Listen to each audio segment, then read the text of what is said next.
Hi, hello and welcome everybody.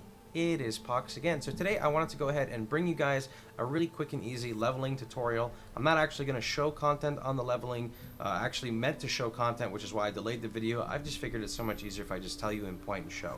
So anyway, let's start with the basics. So starting from level 1, this is going to focus on an east guide, but if you're west, you can pretty much do exactly what I'm saying, just apply it to your zones. So starting from the basics, you're going to be level 1. Now at level 1, you're going to have this big green quest line, which is your race, essentially. You're going to do this from level 1 all the way to level 30. You don't need to do any yellow quests. The only side quests you're going to need to do are things for like your glider. I'm not going to include that. You can just look that up. It's really super simple. It has nothing to do with the experience route or leveling. That's why I'm not really talking about it. You also want to do your mount quest. And then you can also get a boat. Those are like the 3 main ones you want to do. Now after you've hit level 30, if you're on east side, which is what we're going to be talking about primarily, so for east side, it'll put you over to Yenistir. Now in Yenistir, I would recommend doing about half of the quests in Yenistir. Now, when I say quests, I mean yellow quests. Archeage runs on a really simple system, so I'm going to use the term questing hubs. So basically, when you get to a set area, like say you get to this area here, you're going to pick up like the 5 to 7 yellow quests. It's going to tell you go kill here, talk to Arnold over here, bring the barrel to Jeff, then Jeff says kiss Jake, and then you kiss Jake, and then you back here, and then you turn in your quest, and then it says now go to your next questing hub, so you go to your next one. And you're pretty much going to do that until you complete about half of this.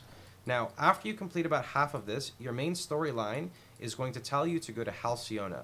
Now to get to Halcyona, all you're going to go ahead and do is you're going to go up to Yenistir, through here, and you'll see a Halcyona World Gate.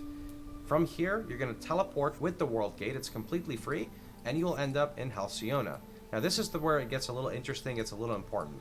After this, once you have reached Halcyona, you should do every single yellow quest available to you, with the exception of Mirage Isle. Mirage Isle will show everywhere. Now on top of this, I want to give you guys a little tip here.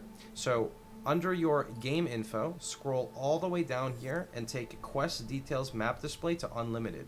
This will show you all the quests all over the map regardless of where you are. It's very good to understand if you've missed a quest or not.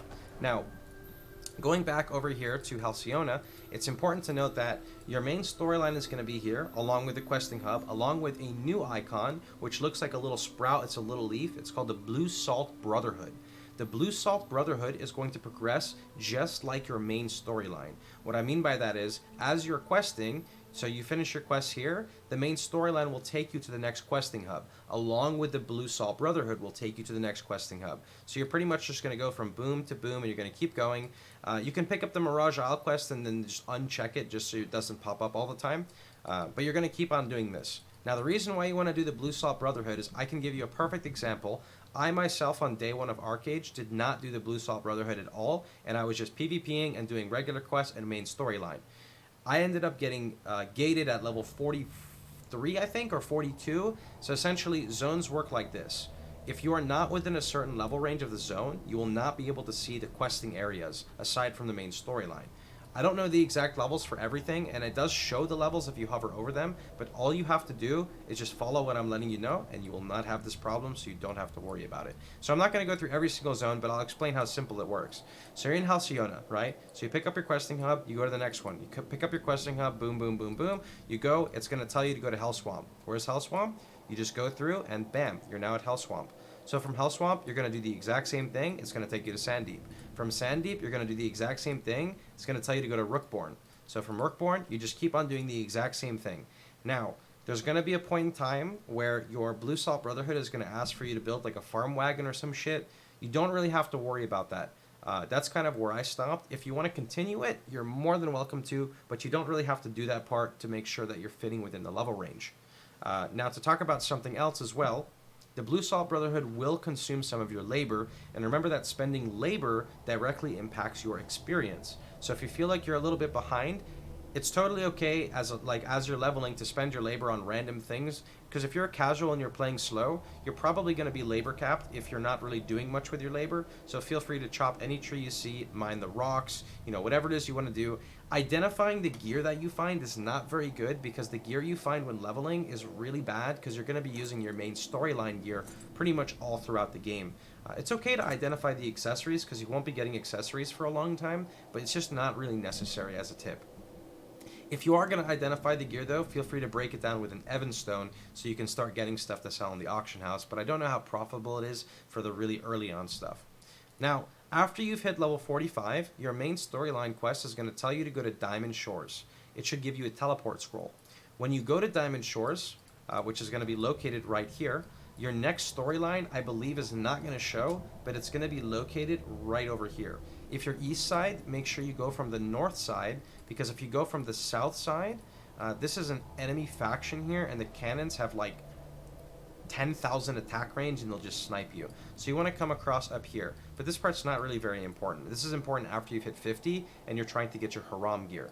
So what you want to do at this point is you're going to go to either Golden Ruins, you're going to ask a friend, or you're going to boat or glide to get to Aegis Island.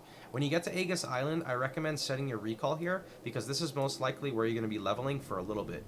I leveled personally on Aegis Island from level 45 to level 55, I think Ancestral 2. For those of you guys who don't know what Ancestral means, it's this number here. Whenever you gain experience at max level, you fill up your bar still.